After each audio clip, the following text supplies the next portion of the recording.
gave my kid the phone at 12. I regret it. But who knew? Who knew what we know now? That it would take over their lives. You have toddlers with iPads. It is their lifeline to their social life, to boredom, to respite from boredom. Now they're addicted chemically. This is a serious problem. We have to come to a center. Now, the best choice, introduce it as late as possible, because this is addictive.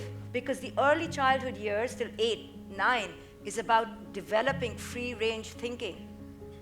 You have to create the boundary. Otherwise, it's going to be explosive for your child. It won't be good for your child. So ideally, the best choice is abstinence, right? But we're in the real world, so we have to come to center. It is what it is, and we have to create boundaries. Boundaries that match both. You also have to have a guideline. If the kid is on his video game more than an hour a day or 2 hours a day, it's a problem. So the only follow through at some point is to now say, I'm taking it away.